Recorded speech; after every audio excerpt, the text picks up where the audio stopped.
Good morning. आशा करब তোমরা সবাই খুব ভালো আছো আর সুস্থ আছো। আমিও খুব ভালো আছি।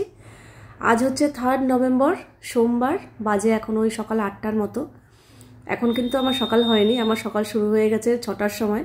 ঘুম থেকে উঠে ফ্রেশ হয়ে যা যা কাজকর্ম থাকে সেগুলো সেরে আমাদের চা খাওয়া হয়ে গেছে। ইন্দ্র চা খেয়ে বেরিয়ে গেছে, আর আমি জামা কাপড় কাচতেও দিয়ে দিয়েছিলাম, কাঁচা হয়ে গেছে, ছাদে মেলে দিয়ে এসছি।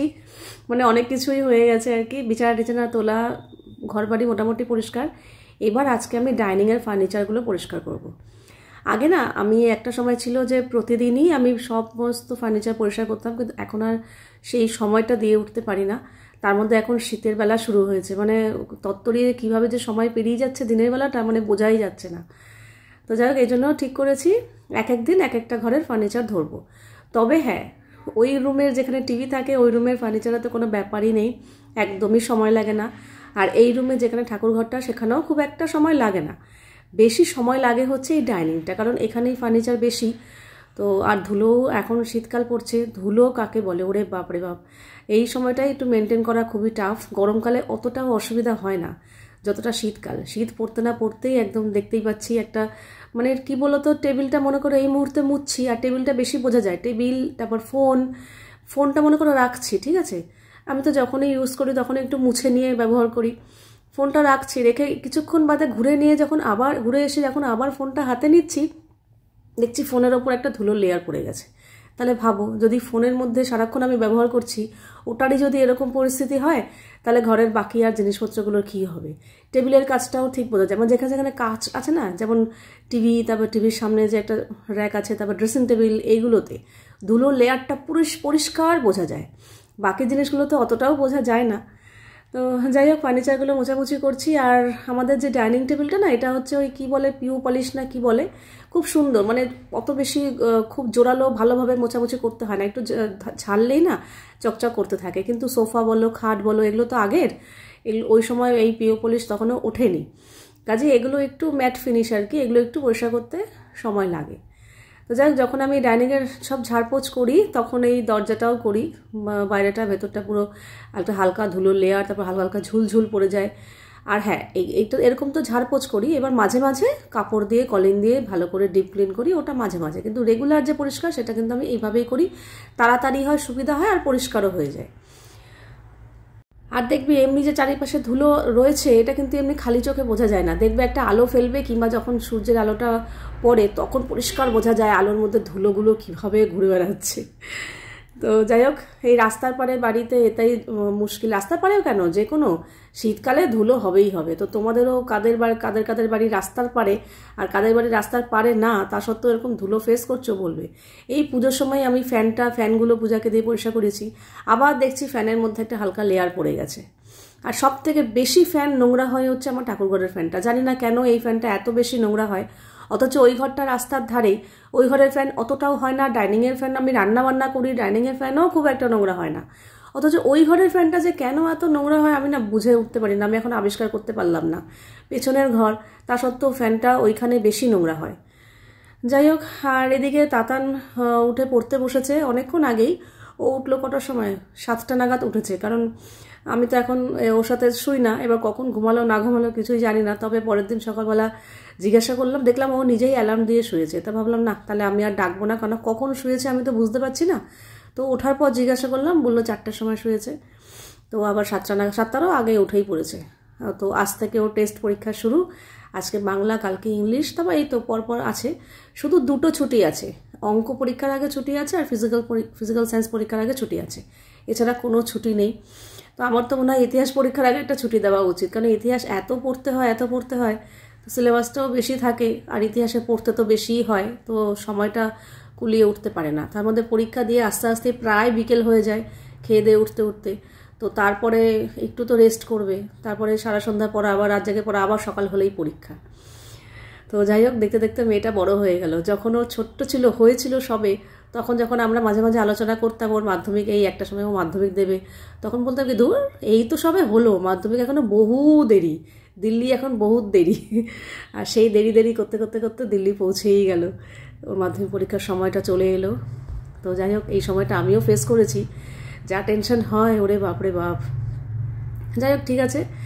তো ও ও তো স্কুল যাবে আজকে, তো পেট ভরে ভাত খাইয়েই ওকে পাঠাবো। তো একটু ডাল ভাত আর একটু দেখি আলু ভাজতে হবে। তো এখানে আমি বিছানার চাদর, গত সপ্তাহে পাল্টানো চাদর এখনও কাচতে দেওয়া হয়নি, ওগুলো কাচতে দিলাম, এবার আলু ভাজবো। সকালবেলা একটু আলু ভাজলাম তাতানের জন্য, ও ডাল ভাত আর আলু ভাজা দিয়ে খেয়ে বেরোবে।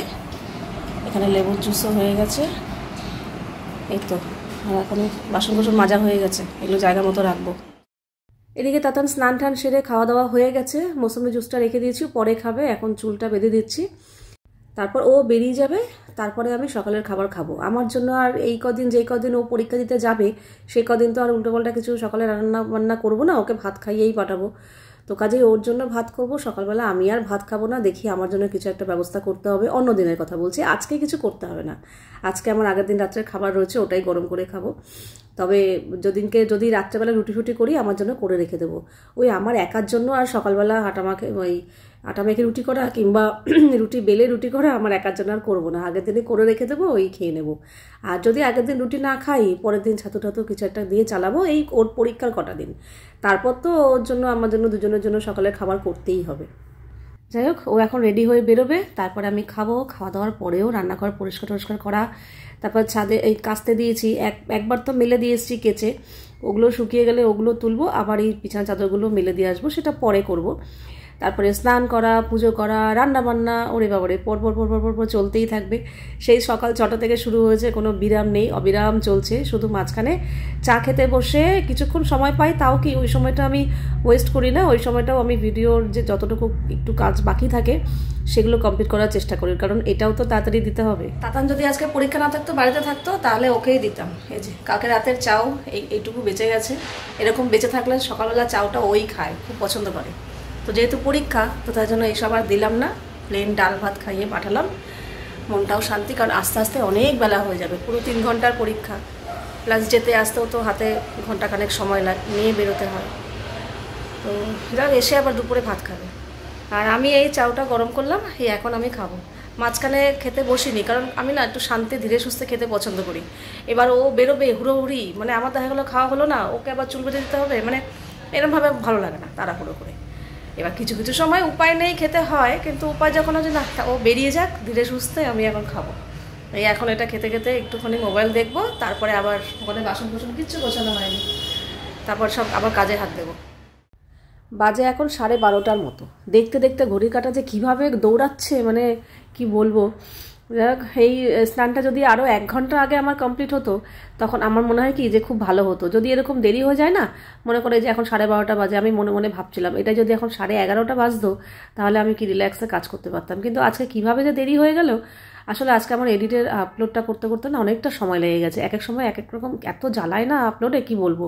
এর আগের দিন যখন আমি বিকালবেলা 5টার সময় ব্লগ দিলাম, একেই তো দেরি হয়ে গেছে ব্লগ আপলোড করতে, তার মধ্যে আবার দেখছি সেই যে আমি ভোগের খিচুড়ি খেলাম না, ওইখানটা গান চলছিল, সেই গান চলে এসেছিলো, কপিরাইট চলে এসছে। আবার নতুন করে এডিট করলাম, গানটা বাদ দিলাম, মিউজিক ঢোকালাম, নাহলে আগে ওখানে আমি অরিজিনাল আওয়াজ দিয়েছিলাম, সেটাকে চাপিয়ে দিয়ে আবার আমি নর্মাল মিউজিক দিলাম, দিয়ে আবার এক্সপোর্ট করে আবার আপলোড করলাম। ভাবো তো ওখানে কতটা সময়, ওইটা না হলে আমি আরও আগে ব্লগটা আপলোড করে দিতে পারতাম। তো এই আপলোডেও না মাঝে মাঝে প্রচুর সময় নষ্ট হয়ে যায়, কি বলবো। আমি জানি একটু টাইমলি ব্লগটা দিলে তোমাদেরও ভালো, আর আমিও নিশ্চিন্ত, কিন্তু এক এক দিন কাজের চাপে কিংবা মানে অনিয়মের জন্য এত উল্টোপাল্টা হয়ে যায় না, দেরি হয়ে যায়। কিন্তু আমি হার্ড অ্যান্ড সোল চেষ্টা করব যে একদম টাইমলি ব্লগ দেওয়া। স্নান পুজো সেরে এই যে এখানে জামা কাপড় মেলে দিলাম, এগুলো শুকিয়ে গেছে, তুলে নিয়েছি। আর এখানে এই যে বিছানার চাদর গত সপ্তাহে পাল্টেছি, কাঁচা হয়নি, এই আজকে কেচে দিলাম। ঘন্টাখানেক বাদে এসে নিয়ে যাবো। ছাদ থেকে এসে কিছু সবজি কাটাকাটি করলাম, আর এই যে পালং শাকটা বেছে ধুয়ে নিয়েছি।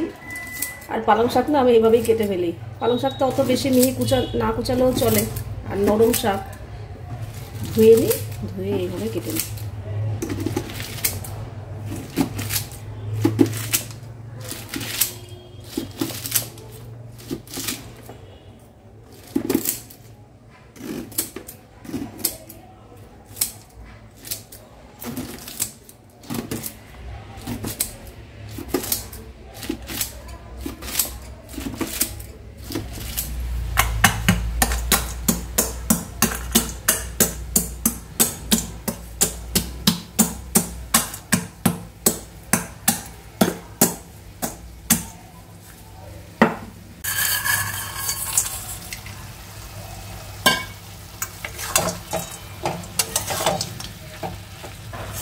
পালং শাকটা কম হয়ে গেছে, সবজি বেশি হয়ে গেছে।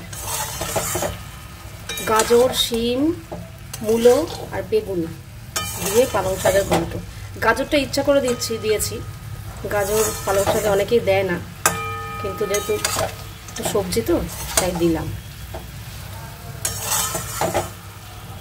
এখানে মশলা কষানো হয়ে গেছে, আর ডিম আলু আগেই সেদ্ধ করে ভাজা হয়ে গেছে, ভেজে তুলে রেখেছিলাম। হাঁসের ডিমগুলো আজকে ছুলতে গিয়ে ভেঙে চলে গেছে, সুন্দরভাবে খোসা ছাড়ানো যায়নি। আর ডিমের সাইজগুলোও ছোট ছোট।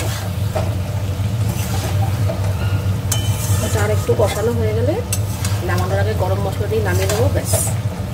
হাঁসের ডিমের কষাই হবে আজকে।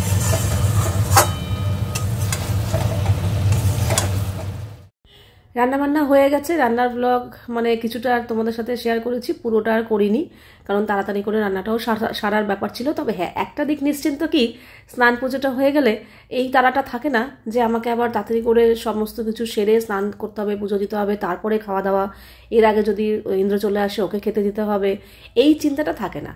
স্নানটা আগে সারা হয়ে গেলে কি হয়, রান্না একটু দেরি হলেও অসুবিধা। রান্নাবান্না কমপ্লিট করে রান্নাঘরটা আজকে ভালো করে পরিষ্কার করলাম সাবান দিয়ে, আর গ্যাসের এইগুলো মেজে দিয়েছি। এই যে এগুলো সব মেজে দিয়েছি, জল ঝরুক, পরে লাগাবো। আর এখানে রান্না নিয়ে এসছি, এখানে ভাত, আর এই হচ্ছে আমাদের হাঁসের ডিমের কষা শুকনো শুকনো, আর হচ্ছে পালং শাকের ঘন্ট। আর তাতানের জন্য আজকে আলাদা করে কিছু করিনি, কারণ কালকের একটু ডাল ছিল, আর সকালে আলু ভেজেছিলাম না, সেটাও অনেকটা রয়েছে, তো এই দিয়ে হয়ে যাবে। সন্ধ্যাবেলা চা করতে এসেছিলাম, তখনই এই যে এখানে বরবটি কেটে নিয়েছি। বরবটি না অনেকটা এনেছিলাম, এর বাজারে গেলাম, তারও আগের বার বাজার থেকে বরবটি এনেছিলাম, এটা আর খাওয়াই হচ্ছিল না। তো এবার বেছে গুছে একটু পচে গেছে বাদ দিয়ে এইটুকু পেয়েছি, কাটলাম।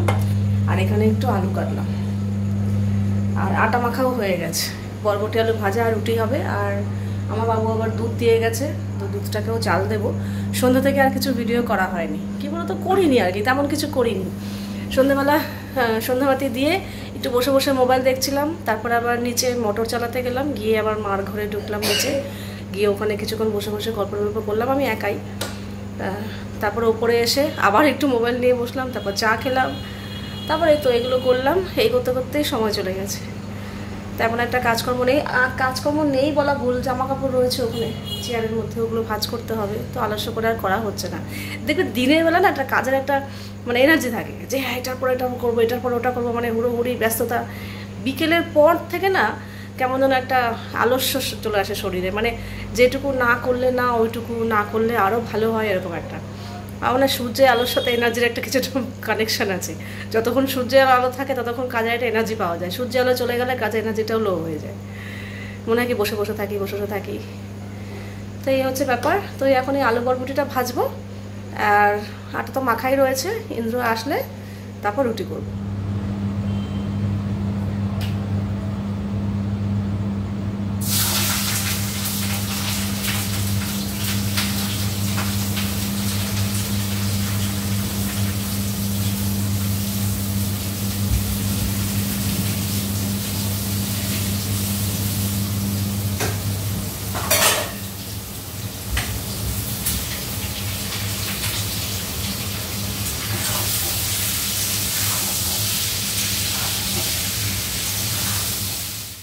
ওখানে বরবটি আলু ভাজা হয়ে গেছে, দুধও জাল দেওয়া হয়ে গেছে, আটা তো মাখাই রয়েছে, সমস্ত কিছু রেডি।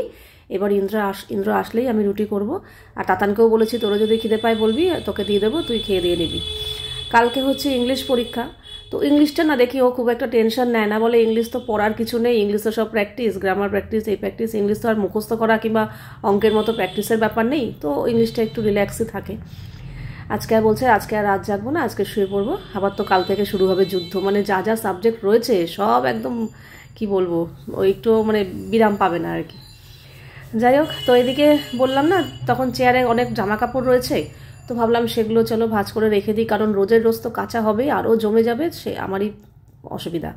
তো জামাকাপড়গুলো কাচবো বলছি, এগুলো ভাঁজ করে জায়গা মতো রাখবো, ব্যাস। এখন আপাতত আর কোনো কাজ নেই, তারপর ইন্দ্র আসলে রুটি করব। আর হ্যাঁ, একটা কথা, তোমাদের মধ্যে একজন কমেন্ট করেছে আমাকে বেশ কিছুদিন আগে, যে আপনি যে সারাদিন ঘরের কাজ করেন এত এনার্জি পান কোথা থেকে, আপনি কি কোনো এনার্জি ড্রিঙ্কস বা সাপ্লিমেন্ট খান, না হলে এত এনার্জি পান কোথা থেকে। তো যাই হোক, আমি জানি না আমি ঘরের কি কাজ করি, আমার তো এখন মনে হয় আমি যা কাজ করি এটা কিছুই না। একটা সময় যা কাজ করেছি তার কাছে এই কাজ আমার কিছুই না। আমার তো স্ট্রাগল টাইম গেছে আর পরিশ্রম করেছি ওই সময় যখন তাতান হয়েছে, তারপর তাতান যখন ছোট ছিল, আমি যখন অফিস জয়েন করেছি ওই সময়টা, ওরে বাপরে, ওই একটা সময় গেছে। যাই হোক, তখন বয়স অল্প ছিল, তখন সামলে নিয়েছি। এখন যেন ভাবলেই যেন বুকটা আটকে ওঠে যে কী করে করতাম। আমি এখন নিজেই অবাক হয়ে যাই কী করে করতাম। যাক, আমি প্রথমে বলে দিই, আমি কোনো রকম এনার্জি ড্রিঙ্কস বা সাপ্লিমেন্ট কিছুই খাই না, নর্মালি খাওয়া দাওয়া করি। তবে হ্যাঁ, ওই বলে না, সংসারকে ভালোবাসলে সংসারের কাজ করতে ভালো লাগে, পরিষ্কার পরিচ্ছন্ন থাকতে ভালোবাসি, রাখতে ভালোবাসি। এক এক সময় ইন্দ্র বলে, থাক না, কে দেখবে তোমাকে, এরকম ঘরে থাক, কিছু হবে না, ফেলে দেখে দাও। আমি বললাম আমিই দেখবো, এরকম দেখে আমিই মনে শান্তি পাবো না। আমার ঘর দৌড় টিপটপ থাকবে, পরিষ্কার পরিচ্ছন্ন থাকবে, এতে আমার মন শান্তি থাকবে, আমিই ভালো থাকবো। আর আমি এইসব ঘরের কাজ কর্ম পরিষ্কার পরিচ্ছন্ন এগুলো আমি নিজে ভালো রাখার জন্য করি, কাউকে দেখানোর জন্য বা কিছু না। হ্যাঁ, সে তো লুকিং একটা আছেই যে লোকজন আসবে পরিষ্কার পরিচ্ছন্ন, কিন্তু ওরকম আমার অতটাও ঘরে কেমন আগের মতো একই লোকজন এখন আর কেউ কারোর বাড়িতে যায়ও না আর আসেও না। কাজেই আমি আমার নিজে ভালো থাকার জন্য করি। তো সেটাই বলছিলাম, এখন আমি কোনো তেমন কোনো পরিশ্রমই করি না। একটা সময় গেছে আমি সেই ভোর 5টায় উঠেছি, তাতানকে রেডি করিয়ে, তখন ছোট্ট ছিল, স্কুলে পাঠানো, আবার এসে রান্না বান্না, ঘরে সমস্ত কাজ করে অফিস যাওয়া, আবার অফিস থেকে এসে তাতানকে পড়ানো, রাতের রান্না, শুতে শুতে 12টা, আবার উঠতাম 5টায়।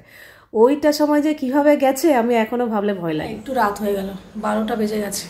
আজকে ইন্দ্রই ঢুকলো 11টার পরে, তারপরে খাওয়া দাওয়া হলো। যা যে রান্নাঘর, টেবিল সমস্ত কিছু পরিষ্কার। ওরা যে যার মতো শুতে গেছে, এবার আমিও ফ্রেশ হয়ে শুতে যাব। তার আগে নিয়ে নিয়েছি 1 কাপ দুধ। তো চলো, আজকের ভিডিওটা এখানেই শেষ করছি, আবার দেখা হবে তোমাদের সাথে নেক্সট ভিডিওতে। তোমরা সবাই খুব ভালো থাকবে, সাবধানে থাকবে, সুস্থ থাকবে। তাহলে love you all, good night and tata.